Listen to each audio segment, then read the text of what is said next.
Good morning, everybody. So we're back on the absolutely wonderful Ultra van,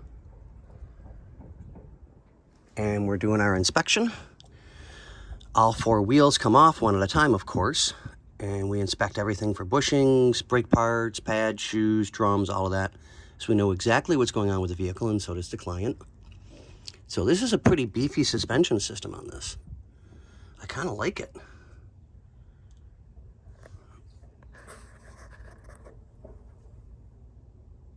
So one of the first things we noticed, we took the drum off, is the boot for the wheel cylinder is ripped. It's not leaking yet, but that doesn't mean it won't start. So I'm definitely going to recommend wheel cylinders for this. Shoes appear to be really, really good. I'm not seeing any major issues with those, but I would definitely say a wheel cylinder needs to be done, only because. So we get in, there's the control arm bushings, completely shot. Sorry about the shakiness this morning, guys. So control arm bushings. Shock bushings are pretty squishy, so I would definitely recommend shocks.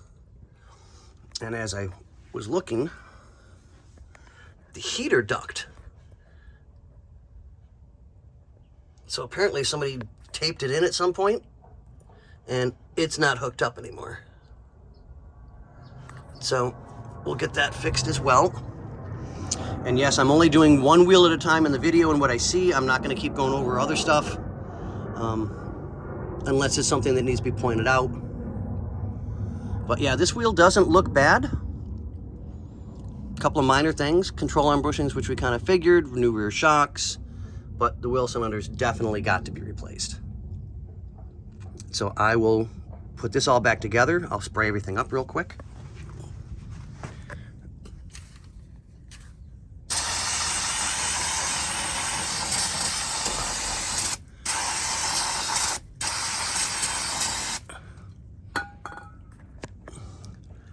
I'll let that dry before I put the drum back on. So yeah, I mean, the spring parts don't look bad. Shoes look pretty good. But yeah, on that note, off to the next wheel.